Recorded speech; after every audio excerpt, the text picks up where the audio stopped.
Hello. I am here today with Karl Boroski. It's a young man I met a couple of months ago, and man, I just wanted him to connect with us as a spiritual family. The work that he's doing is incredible. So, Karl, if you can just tell us a little bit about how long you've been here, the name of your ministry, kids, and how long you've been in the area. Yeah, so, I've been here since 2011, so that's going on a pretty long time. Yeah. Midland's the longest place that I ever lived, other than growing up in Pittsburgh, Pennsylvania. So whatever that is, 14 years or so that I've been here. I have a wife, Miriam, and two, of course, grown sons now. My older son lives in Tucson, Arizona. Yes. And I have two granddaughters, one that's 5 and one that's 2. And I have a younger son that goes to Texas A&M Law School that's about to graduate here in May. My organization is called Rope Youth. I also have a ministry called Backyard Midland. But Rope Youth, we've been established since right at 2012, like right a little bit after I got here. And how I got here was I used to work with the Boy Scouts. And so the Boy Scouts is what brought me here to Midland. And then God saw it start my own deal because I had a desire to work with at-risk kids that I felt like kids that were like me that I wanted to work with. And so I started my own organization to do that. Okay.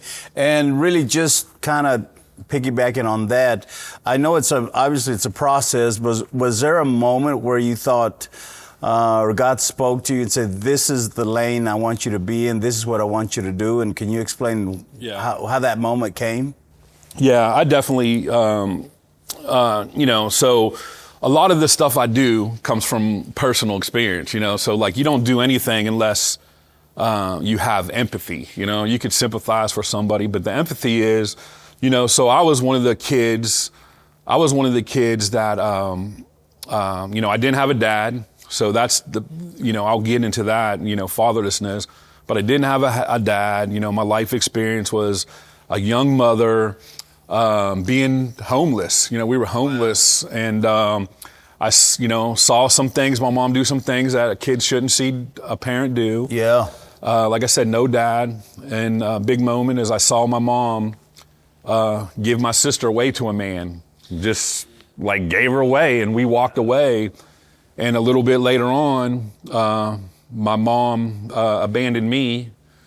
And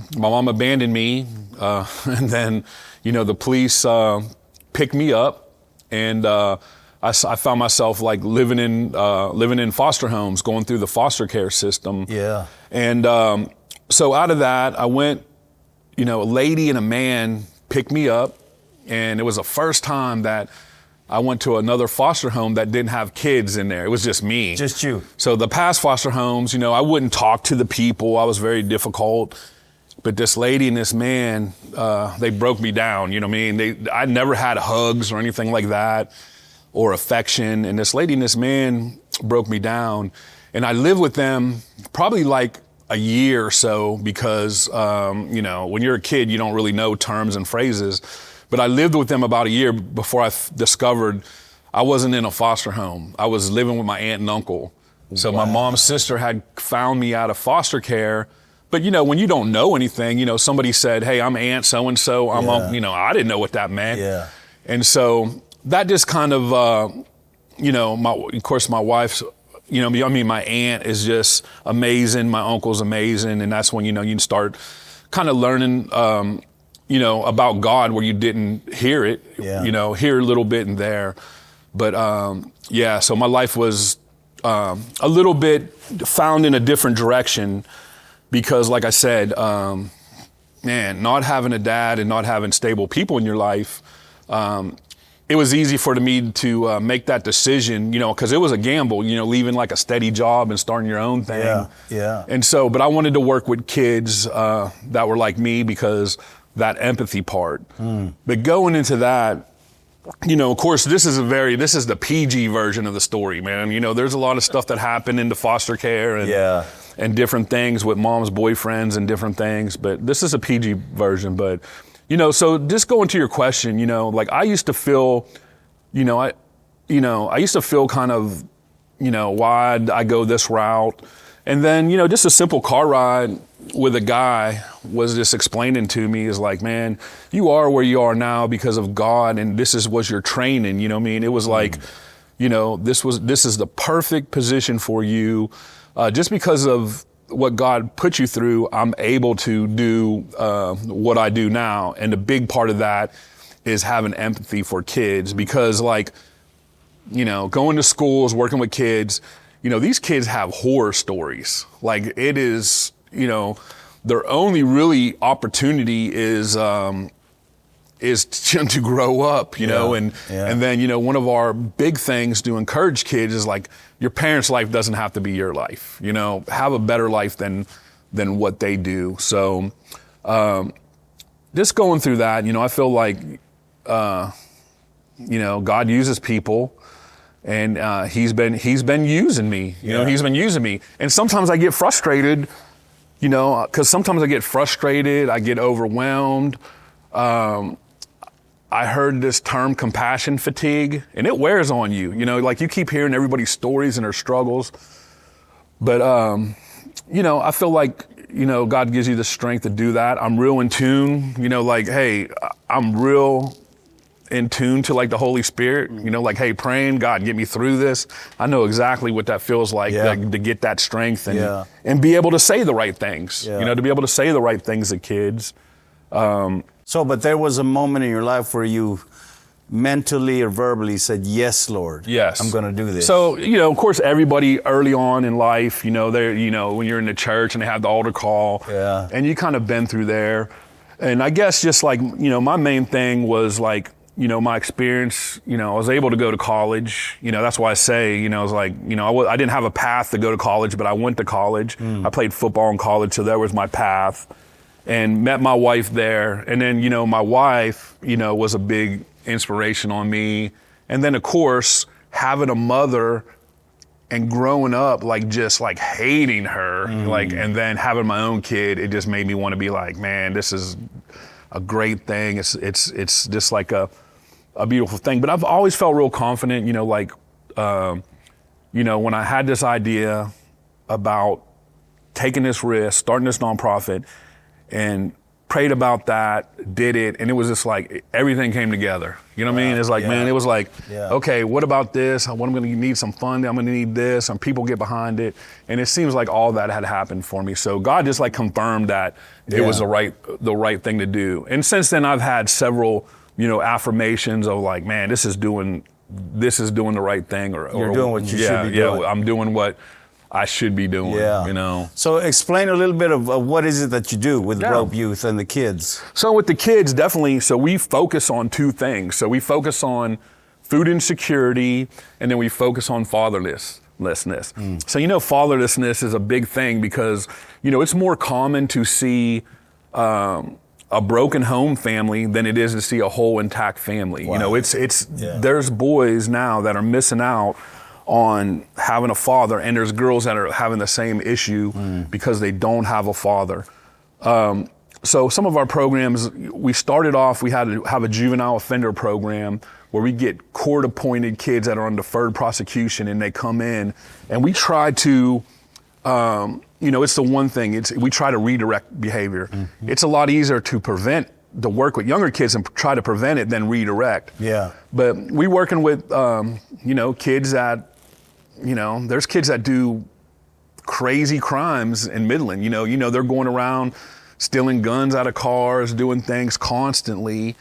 And so we work with a juvenile offender program, and we have a bunch of partners in the community that work with them. We take them on the jail tour. Yeah. This is jail. Like you're at the age where this is your next step, trying to let them see that. But our most impactful thing, like on the fatherless side, we have a program called Young Gentlemen's League and Young Ladies League, where we get 12 boys and 12 girls, but they're separate. So I'll talk about the boys. So we get 12 boys, we go to the counselor and we say, hey, can we get 12 boys that don't have a dad? starting a group. So you know how easy that is. Yeah. I mean, they got the names and everything. And they got the numbers. Yeah. Yeah. So we get 3 volunteers. We could start a program. So we go in there. First day, we talk about, dress for success. And then the next class, we give them a complete suit. Shirt, tie, not like donations, like blazer the same with this Broke Youth logo. Oh, this logo on it. Oh, I don't have a logo on here. Thought I did. Yeah, it's over here. Oh, okay. Has a logo on here. It's nice. So now they got pants. And the second lesson is how to take care of shoes. We give them a pair of shoes, so they're looking good. The same with the girls. Yeah. And so some of the concepts are, it's stuff if you had a father, you would learn these lessons. You would learn those things. So here it is. Some of the lessons are, hey, how to jump start a car. Like car care. We do like how to sew a button, how to iron a shirt. Wow. How to make a pancake. Yeah. We're big on public speaking, constant public speaking. We do like a financial literacy for kids, and it's just like 30 unique lessons that you can learn. How to write a letter, how to write a thank you card. Like manners. It's just like all these things, like that kids might not be going home practicing yes sir, no sir, and respect and all that. So.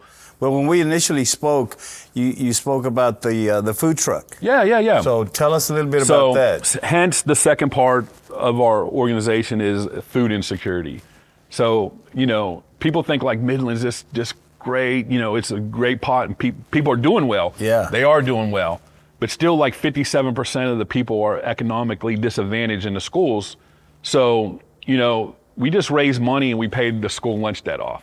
Wow. For like the third time. And that's an issue in Midland. Like you would think that shouldn't be an issue, but there's an issue with the school lunch, and it needs to be addressed. So that's the thing. So what we do, we have a partner school where we take food and feed kids weekend food. And there's a lot of different organizations that do it, but how we do it a little different. And we like to share what we do with the other organizations that feed kids. But so we provide weekend food bags to kids. But what we do is we get the food and we take it to the school and we let the kids package the food. A lot of churches, organizations, they'll bring it in their building and they'll have a pack party and all this. Man, I have kids that can pack. I think the record is always pack 500 bags every time we go, but we've had it in like 37 minutes where kids pack. I mean, they're, when you got to get guys like us to come volunteer, we're like this. These kids are like a bicycle chain, man. They're a workforce. They got it down. So, and then our big thing too is like, got into the part of like, man, these kids are getting these food bags. I wonder what they do in the summer. Man, for 4 years now, we've been going out. We got 2 food trucks. We're up to 2 food trucks where we go. We had 14 partners, churches, companies come out and take a week and feed kids. And out of our 2 food trucks, the last 2 summers, we served over 30,000 meals to kids. Wow. And, and it's something about, there's something about a food truck, so like, if you ever had to take your family to like the soup kitchen or Breaking Bread, okay, they do amazing things, but there's no stigma to it. Like the kids can come up, the mom can come up, hey, we need a meal. We go to a lot of parks and different things. They can get their meal and they can go sit in the park, and it's not like it's just a lot of normalcy to it. Yeah. So we call on organizations to come help us because we started off 4 years ago. 4 years later, food costs have doubled, you know what I mean? It's like that box of chips at Sam's that was $11 is now $20. Yeah. And so we just look for support that way. We're feeding a lot of kids, and what we do is like, we're the organization, like we're not duplicating services because we feed in the evening. Yeah. So we have 5 to 7 we're feeding, and some of the schools are open for lunch. So we have people like we see every single day. Like in the food trucks, we would see every single day. And, there are people that have a large number of kids, you see somebody has expedition or whatever, and it's like, man, you know, people got a lot of kids, and we were able to, you know, you know, those people build relationships with them. Yeah. The churches that come, you know, they're able to invite people. You know, a lot of people don't go to church because they ain't been invited. You know, when you're these churches that partner with us, you know, like, hey, you spend a week with these kids or whatever, you get to know them, and it feels comfortable. Like, hey, you know, hey, we have a vacation Bible school. We have this going on. Yeah. You know, these are things like, you know, people do feel kind of odd about like just showing up to stuff, but when you get invited, it feels special. Yeah. Well, listen, I mean, I have so many questions, but I want to shift over to maybe a story where you just saw God do something just beyond your expectations. You know, kind of like a fish and loaves story for you. Man, so there's so many stories, and just kind of like off the top of my head, just from, of course, there's a lot of disappointment too. Yeah. I mean, there's a lot of things that, you know, you can't control because you're not that kid's parent, or you can't, you know, you can't do this or that. But I guess, you know, just seeing the food truck from one of it, just seeing the food truck, like kids come up and how excited kids are about getting food. You shouldn't be excited about kids getting food, but through those relationships, like this past summer, through this relationship, you know, we've been able to, you know, like walk with some people, and like even some of the churches that are involved, you know, like there's people that, you know, like one family had 5 kids, single mom, they would come every day, and about halfway through you find out they're living in their car, you know what I mean? Yeah. So, you know, successful, he's like, you know, it's overwhelming, you know what I mean? Like somebody that's a single mom don't know what to do. Yeah. And, so just the people that have surrounded them, and you know, like, hey, now they're in an apartment, now the kids are doing well, you know, you just little things, you feel like people have a problem, and then, you know, God finds a solution for it. Finds a solution. Kids are like, you know, they don't have a bed, you know what I mean? There's somebody that hears that story could provide a bed. But I just say the path, you know, I would just say, like, not that I'm amazed anymore, I expect it. You know what I mean? I just kind of expect it now. Yeah. It's like, you know, if God wants you to do this, He's going to provide. He's going to provide. Because I always get stressed out in the beginning, you know, hearing about that, like the food cost price. I'm like, oh man, this, you know, like, are we going to be able to, you know, provide this good meal to the people? But man, God has been faithful, and I feel like that with Him. I feel like, you know, I've taken care of business that He's wanted me to take care of, and I've had a clear path, and I've been blessed. You know, I mean, I've been blessed, you know, like along the way, and I've been able to see, you know, just amazing things happen. Yeah, yeah, and maybe thinking about just a relationship. Obviously, you know, you're putting yourself out there. Has there been a relationship where it's like, I didn't expect it, but now it's here, and it's a great blessing to me, to my ministry? Yeah. There's so many people, like, you know, there's so many people that, you know, like, I have, like, relationship with people. Of course, you have that time, talent, treasure thing. And then there's so many good people, you know, like I said, there's a lot of wealth in Midland, and there's also a lot of good people. So I've been able to, you know, utilize a little bit of everything, where, you know, of course, the time, you know, like I was talking about these young gentlemen's and young ladies program. It takes 30 minutes to do that. You know what I mean? So it's an easy way.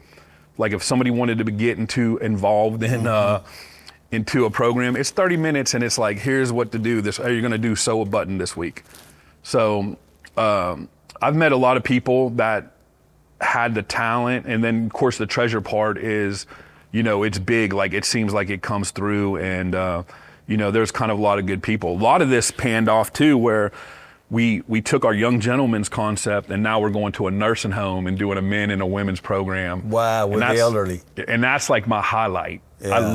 I love doing that, and it turned into the same concept, but then it turned into, you know, sometimes when the football season we're on, we go Thursday night, eat pizza, wings, watch football, have different individual conversations with the people. And then we started a women's group. So, yeah, just been blessed. And I don't know if I'm dodging around the question, but I'm saying I constantly, I'm not amazed, like, wow, God has done this. Yeah. He's constantly like, it's like, it seems like, we're talking about, hey, let's go to a nursing home. It's like, okay, come on, let's do it. And like, it's just like, there's a lot of people that like to meet about something and talk about something. And I guess God's gave me that gift to be like, man, just find a way. Just do it. And you get some things that,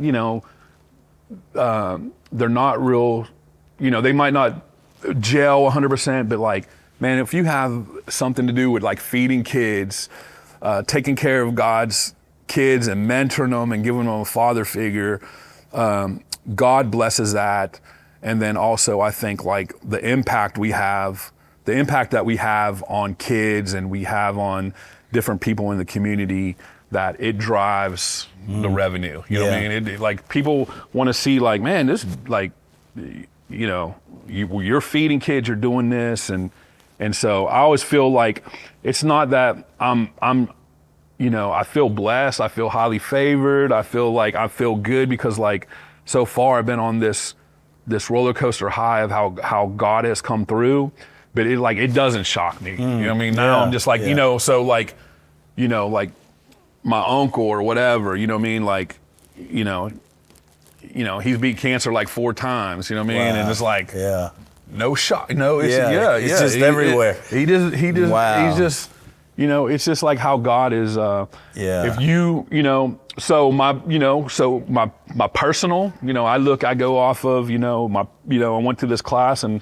got a personal motto, which is go where God says go, attract and impact, and seek and serve the lost. Wow. So that's my own personal mission statement. That's what I've been able to do. And well, listen, kind of connecting to that is, so, and what you mentioned about compassion fatigue. How does Karl stay strong to be able to go into the battle each and every day? So one of the things is, of course, like as I go to like 3 Bible studies every week. So I have a chance, and everybody knows. Usually they give me a little bit more talking time, and hey, how's it, because they want to know how the kids are doing, or I have a ministry with the homeless, so they want to know. And so man, it's just like some of the encouragement that I get, like especially like I go to one Bible study where the guys are like 80 something, or I'm like the youngest person in there, and just getting that encouragement helps going. And then it's also the affirmations along the way,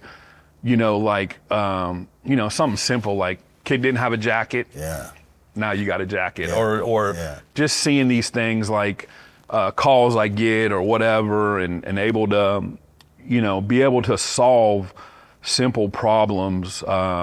It keeps me going. But I do, like I said, I do get bogged down at times, but I have people in my life where, I could seek counsel, kind of pray about it. And like I said about that Holy Spirit thing, and that's where like, when I'm in a Bible study and talk about, I was like, man, I know exactly what that Holy Spirit feels like, because you need that, it's like, because some days there's things I do, like I get a lot of credit for stuff, but there's some days I don't want to do it. You know what I mean? I just don't feel like it that day.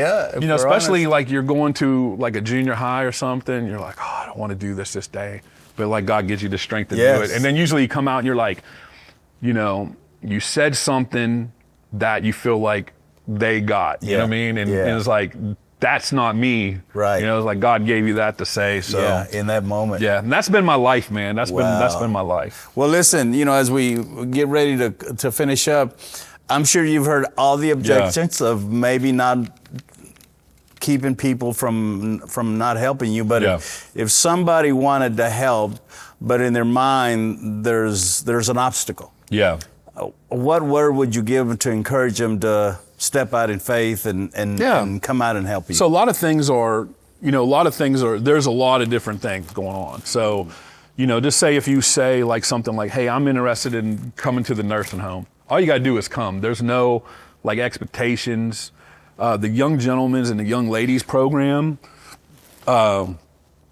you know, we're not going to put you there like, here's 12 kids, see ya. You know, we're going to partner you up with other people or put you in a group that's already going. Yeah. What I do is if I get a group of men that want to start a young gentleman's program, you know, I'll stay with them until they tell me like, hey, we're good. You know, sometimes that's 2 classes, and there's sometimes, you know, where I get like, I have one where I got 3, a company came and they were all like 20-some-year-old accountants that none of them had kids, and I basically stayed with them.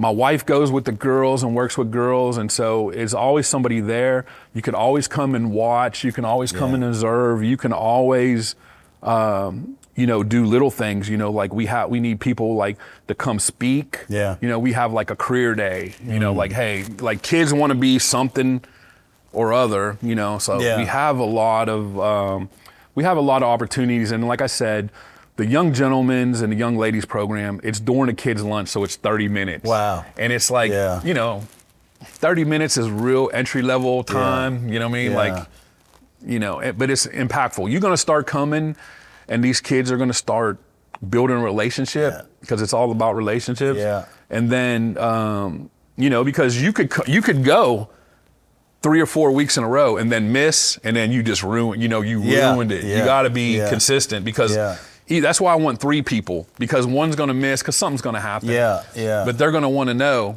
you know, like, hey, what happened? Where's he at? Wow. You know what I mean? It's like, oh, he had to take his kid somewhere or whatever.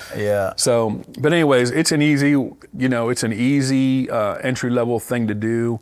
You know, just search me out, and I'm a guy that loves to have coffee and better off lunch. You know what I mean? If somebody wants to, always down for a phone call or an explanation. But there's always a way to get people plugged in. Good. And not only as an individual, like I said, the food truck, I asked for a whole, you know, like I need 20, 25 people to work that week, you know, and help with this cause of feeding kids. Well, listen, man, again, I know everybody's probably amazed at what you're doing, and but again, our heart here at Mid-Cities is to present these needs to the body, so you can help Karl, well, what he's doing in whatever area you feel comfortable helping in. So just go to our website, midcities.org, and we will have a link to get the information for you and then pass it on to Karl. So again, Karl, thank you very much. I appreciate you, man. All right. Appreciate you. Thanks for the opportunity. Yes, thank you.